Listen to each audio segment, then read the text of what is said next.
why not think about it now while we still can? So thank you very much for giving me some time to talk. I'd love to answer any questions if anybody has any. Fire away, okay? Oh, go ahead, Sarah. I find the word disability very offensive. Do you? I think it should be like differently able or something. See, actually, I find differently abled more offensive. Okay, it's good to know. Just because that's kind of hokey. And Okay. like differently abled is kind of like Handy-capable. handicap, like you got like a handicapable or what. You know, it's not, I don't think it's offensive. It is a part of who I or somebody in the disability community is. Like it is a huge portion and part of our lives. So me personally, I don't find it offensive because I actually sort of view it as a bit of a badge of courage, right? Because I'm different. I'm out here trying to get people to think about disability differently, and we need to be having those conversations and figuring out, is it offensive or is it okay? And the more we have those talks, I think the better off communities and societies are. Because unfortunately, we don't like talking about like uncomfortable topics, whether it's like politics or disability or religion or anything. And I think we're not going to really get anywhere until we're willing and comfortable enough to have those uncomfortable conversations. So I challenge you guys to go back to work and think about it. Thank you. Yeah. Did that answer your question? Yes. Okay. So if we are thinking about this and want to learn more, do you have some examples of other companies or organizations or people who do this well that we should look to? Me, first, no, just kidding. There is an organization that I work with, TMI Consulting. They do a lot of diversity talks, and if you're looking for disability things within TMI, I'm going to be the guy that they go to. So I'd be happy to think about how Dominion could do disability specifically better, but I'm also on board with just thinking about differences. Like I know my focus is disability, but there are so many other differences and things that businesses and organizations could do to be more inclusive that I think are also going to end up helping your bottom line too, because you're going to have an environment that is forward-thinking and wants to know how they can progress forward and have everyone be included in your business. So TMI is a great organization. Inclusion is a big topic right now. Like I said, I'm happy to help talk about some of those things too more on top of what we're doing tonight. Happy to help in any way that I can. What about specifically like in the hiring space? Is there a way to how you like do outreach to or companies that hire well within the? So I'm trying to remember some companies off the top of my head. I will say there's a great organization called the United States Business Leadership Network, and their whole goal is to get people with disabilities employed and getting connected to big Fortune 500 companies and organizations who really do inclusion and diversity well. So that would be one direction I would say think about is getting connected to them, and they can certainly have they have the list of all the businesses that are doing it well. I'd love to see Dominion on that list and doing incredible work like you already do. I hope that helps. I know I didn't give you specific businesses, I apologize, but yes? As far as employment goes, is there a city or state out there that hires more persons with disabilities? So, in terms of a hiring standpoint, I'm not 100% certain, but California is very open and very forward-thinking when it comes to disability. New York is not, I can tell you, because I've visited New York several times. My brother lives in New York and will be coming back to Charlottesville here soon. But we visited New York a bunch of times, and they're not accessible. I've heard and had conversations with people, employment could be better. And quite honestly, all around, employment of individuals with disabilities could be a bazillion times better. The disability population has the lowest employment rate that is out there.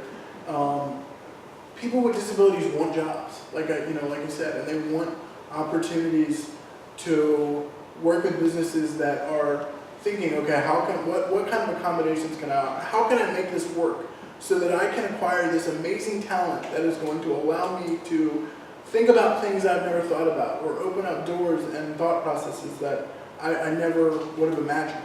And they're out there and they're looking for jobs, but they need that other person to reach back and say, yes, please come on board at Dominion, or yes, join our company, or whatever the case may be. Because to be very honest with you, while I love the fact that I've started my own business, like, that should not have had to be the case. And the case really was, like, I just couldn't find a job because, granted, I knew I wanted to work in the disability space, and those jobs are few and far between. But why are our businesses not actively recruiting at a better rate the disability population? For the facts that, like I said, they are adaptable, they are inclusive, they are, they think differently. And that's what every business wants, is mindsets like that. And so, while I love the fact that I started my business, it should not have had to be the case. But, and so I challenge Dominion and other organizations to change some practices a little bit, or think about hiring all types of people and people with disabilities more, because if you do that, you're also going to then continue to acquire more talent. Because to my point earlier, where I said, if they see people that are like them in their offices, they're going to want to go work there. So you could end up getting more talent that you didn't know existed. So you just got to go look and be willing to offer that olive branch, so to speak. Did that make sense? Okay. Yes. I have a comment and then a question. Yes, ma'am. I like your shirt, by the way. That's very cool. Thank you.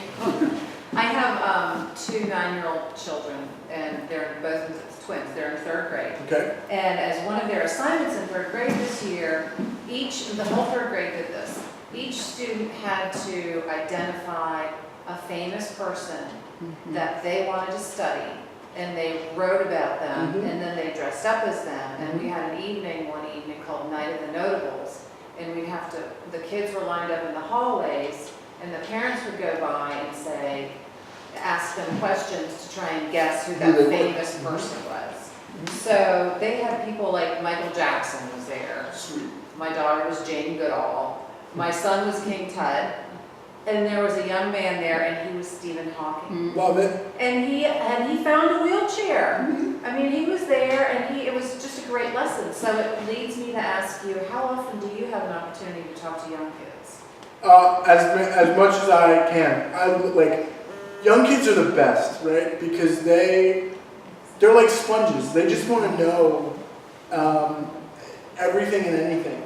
And that's really where that whole grocery store story really breaks my heart, because that's an opportunity to teach them about diversity and difference. But so often, I'm not allowed to have that conversation because it's not okay, or it's not the societal norm to talk about somebody that looks like me, or do those types of things, and that can be very frustrating. But on a regular basis, I've mentored other young people with disabilities. I love being around kids. They're the best. You just never know what they're going to say, and it always makes me wonder. So yes, any opportunity I can, I would love to get into schools. I've tried to figure out ways to get into schools and have not had the most success. If you all have other connections and would like me to come to your son or daughter's school, I'd be happy to do that. Because they and other people just can't be sheltered by by not seeing difference, right? If we're exposed to it, we're better off for it. And it's always very interesting to me as to why society is the way that it is, and that's kind of, you know, why I'm really pushing to think differently about disability or any other difference, because like I said, it's only going to help in the long run. Did that answer your question? Yes. Okay. Yes, ma'am. What are some strategies that you could give us for recruiting in the disability community? So, great question. The USBLN has a yearly conference that they have. I can't remember if I don't think I've ever seen Dominion folks there, but there are people there that are looking for jobs. They have, there are different fairs that the different disability organizations put on for businesses who are looking to acquire talent. You know, just ask around in your communities. There are tons of disability organizations, specifically here in Richmond, that work with youth with all different types of disabilities, and those youth are looking for jobs. So, you know, have conversations with those disability organizations. I'd be happy to connect you all to some of those organizations. Have conversations to see how you could develop an internship or employment, full-time employment or internships for people with disabilities. Because like I said, at the end of the day, right, we all want to make money, right? And we all want to have a good life. And we all want to have a purpose. And we want to wake up every day and we want to know that what I'm doing or what you are doing is making a difference. And that's no different for the disability population. And that goes back to the conversation of changing the expectations, right? Like, yes, I do things differently, but I will get the work done. It might take me a little bit longer, or it might take an individual with a disability a little bit longer, but they're going to get the job done, and in most cases, they're going to knock your socks off. So find those avenues where you can get involved in some of those organizations, or talk to representatives of those organizations, or go to those career fairs and have tables and be visible that way. I know that if organizations are visible, I would think you are more likely to acquire talent that way. Does that make sense? Okay. Thank you for the question. Other questions for Matthew? I've got one. Yes. Looking at the whole landscape, are you optimistic about how far we've come, or do you see lots and lots of work ahead? What's your sort of... So you're opening up a can of worms there. No, it's a very fair question. Not to make any of this conversation political, but in terms of differences, I feel like we're going backwards with the current state of affairs, with politics, or just how society is viewing. Like, we're just not in a good, I think we're just not in a good space right now in terms of diversity and difference. You have somebody who is now president who made fun of an individual with a disability on the campaign trail. And again, this is not meant to be, I'm saying holistically, from thinking about differences holistically, I think our society has gone backwards from where we were 4 to 8 years ago. Just because we are now in a climate where it's okay to, sort of make fun of someone because they're different, or exclude somebody because they're different in some way. And that is not what makes our country or our society great. Difference should be, I'm going to pull up a picture really quick. Difference should be, can you log me in? I want to pull up the picture. Difference should be loved and appreciated and cultivated. But the way we're going right now is, like I said, we're going backwards. I'm gonna pull up my picture that I had. Give me 1 second, because this will talk to it perfectly. We're going backwards, and it's very, very nerve-wracking. Do this. See if that goes faster. Thank you for waiting a second. I'm sorry to do this, but I think this picture speaks volumes. So, can everyone see that sign? That's a sign that I have on my porch at home. And that sign talks about how all levels of diversity should be appreciated and should be thought about.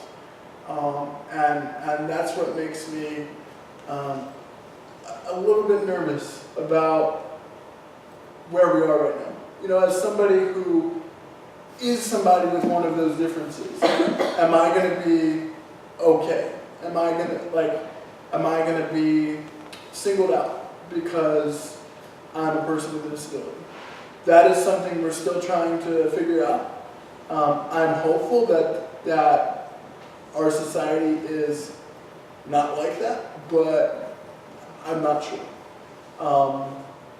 So we'll see. I hope, did that answer your question? Yeah, it did. Thank you. Yeah. Other questions for Matt? Any other comments? If you can't read that, it's on the back of his wheelchair. Yeah, I can spin around so you can see. I'll spin around. I just want to end it on a different note. My son had the blessing to, the opportunity, I will say, to go all through school from K through 12 with a young man, Dan Darko, in the same kind of chair you had. And I will tell you, kids are great with each other.